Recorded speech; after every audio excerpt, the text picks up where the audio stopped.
Yo, what's up guys? DXD here covering the 1.3 patch notes for XDefiant. A small patch, but a lot of good changes in here that'll definitely shake up the meta in pubs and ranked, but ranked players specifically still have a lot to be desired after this patch. Let's get into it. They also just dropped their newest map, Daytona, so I'll throw in some gameplay on it for you guys. This map looks great, and so far I'd say it plays pretty good in 6v6 too. Linear modes are definitely my least favorite modes in ranked as a solo player, but I actually really like playing them in casual matches. And I know it's really early for me to say this, but this might be my favorite of the 5 or so linear maps we have. The colors are great, and I just feel like they did a good job with the layout, creating areas that just feel fun to fight in. What I'm about to say about Daytona might be kind of faded, but this map makes zone control feel more like Control on Black Ops 4, while I feel like the other linear maps feels more like Control on Overwatch. Maps like Meltdown and Times Square really emphasize the long-range engagements, while Daytona seems to have lots of fun, close quarters areas to choose from. I feel like this map offers a bit more route taking and creativity for offense too, but maybe I'm gassing it a little bit. I like bright colors. Alright, enough about Daytona, let's get into the patch. First, let's go over the good, the weapon and ability nerfs. And just to start with a letter grade, I'm giving the balancing portion of this patch a solid B+, maybe even an A-. The top performing guns all took a hit, and shotguns have needed some love since launch, so all these changes will definitely lead to a lot more weapon diversity in matches. First things first, let's start with everyone's favorite weapon. The MP7 finally caught a significant nerf. People have been asking for an MP7 nerf since the game came out, and I think on paper at least, they might have handled this nerf well. Lowering the mag size is a good choice. There's so many times where I've been surprised that I killed someone with the last few bullets in my mag. It always seemed like I had just enough ammo to chain together crazy multi-kills. 5 less bullets is a whole kill worth of damage removed from the magazine. I like the RPM nerf too, but we'll have to see how it actually feels in game.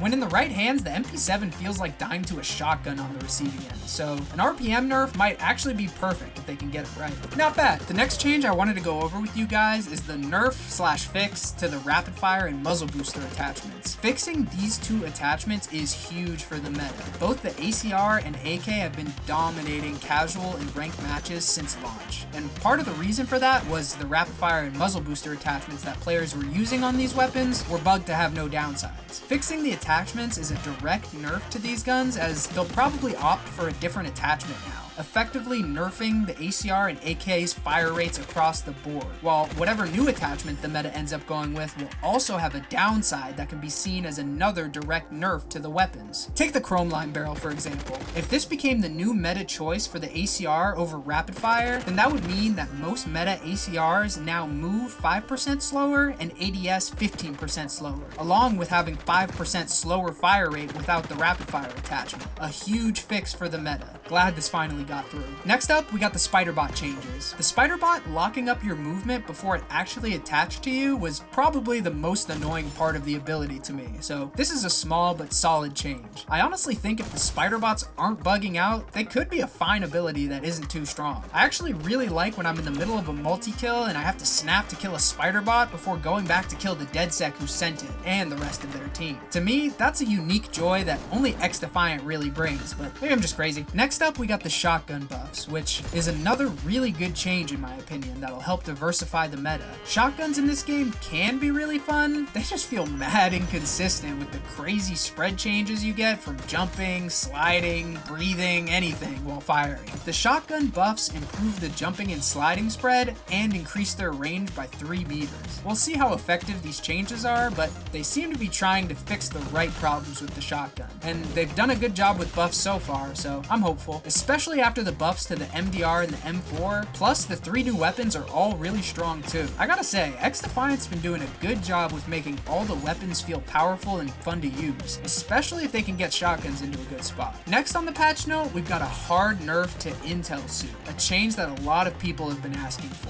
While they already nerfed the Intel Suit's sweep speed not too long ago, the latest nerf also removed seeing enemies through walls for your teammates. This is a huge change, but your teammates can still see enemy red dots from the Intel Suit on their minimap.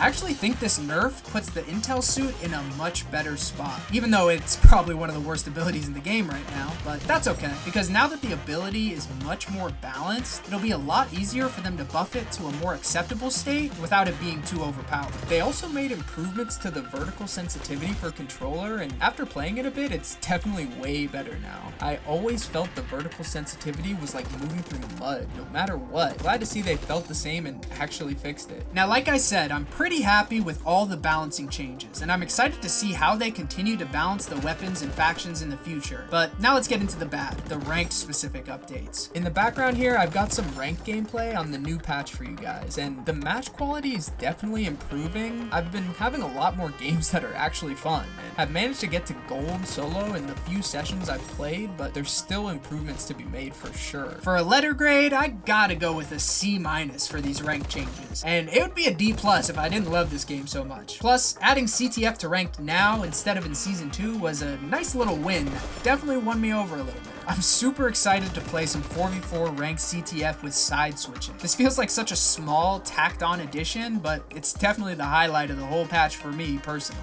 even with meta weapons finally seeing adjustments. But our real major update for ranked this patch is that matches won't start unless there's actually 8 people in the lobby.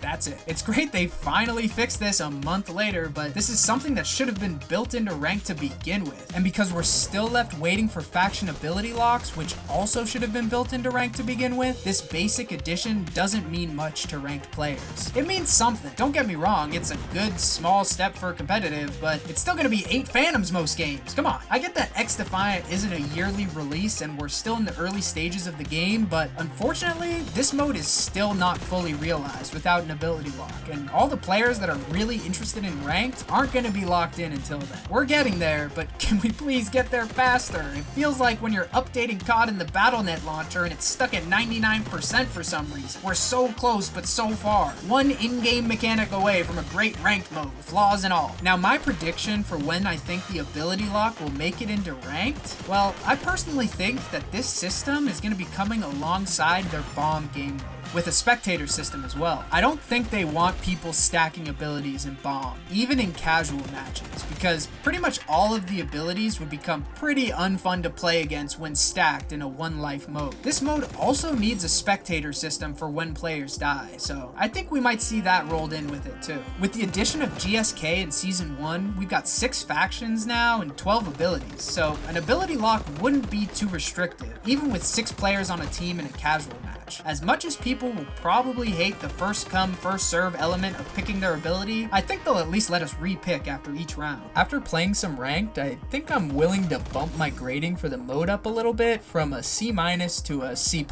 Not a big bump, but it's meaningful. Just being able to consistently get into matches with 8 people has really allowed me to enjoy the mode with a lot less frustration. Still waiting on that faction lock though. It seems they fixed the map mode selection too. I'm seeing way less zone control and escort, and that's been making me enjoy ranked way more too, honestly. The addition of CTF has actually been really fun, but I've always loved CTF, and I think they've really got it right on XDefiant. It's a completely different pace and strategy compared to Occupy and Domination, but I think a lot of people will appreciate it once they get some reps. Plus, the addition of CTF means I'm seeing zone control and escort less too. Not having to play them nearly every match has actually made me appreciate those modes a little more too, but I still think these are the weakest modes in ranked compared to how fun the arena modes have consistently been for me. Even Domination has been way more fun than I thought it would be. Adding Search and Destroy into the mix is going to be so fun. It can't come soon enough. The other main takeaway I would say is we just need more people playing ranked. It really is a lot of fun when everybody is on a decent ping, but waiting a while for a match and then you're on 70 ping, it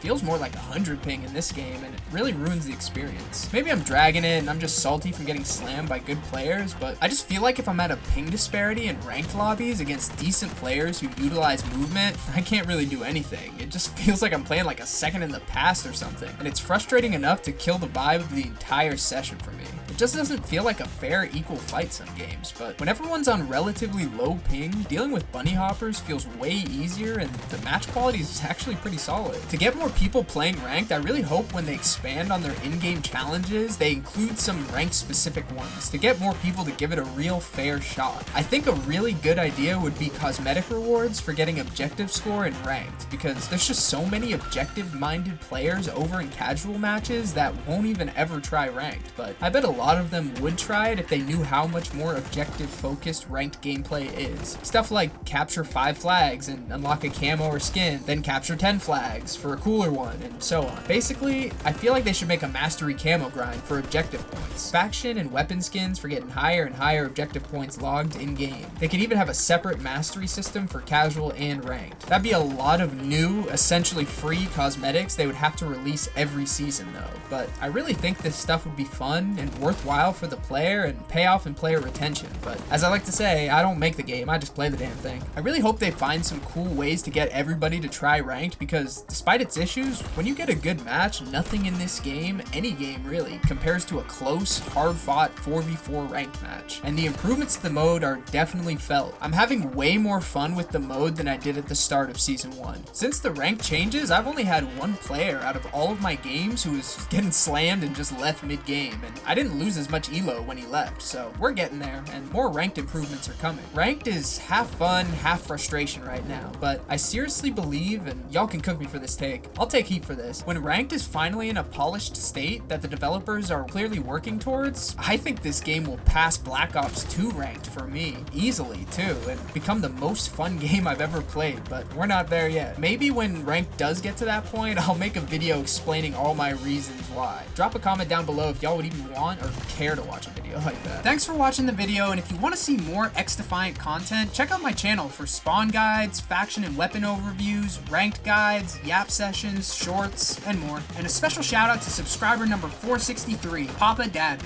Jr. If you want a special shout out at the end of the next video, subscribe and drop your sub number in the comments down below. We just passed 700 subs last week and we're on our way to 800, so thanks again to everyone out there who subscribed, commented, and even just watching the videos means so much to me. And to answer the question on this video's thumbnail, is this patch any good? Yeah, this is a great patch, especially for casual players. But as far as rank goes, there's a lot to be desired. Anyways, enough yapping. Bye!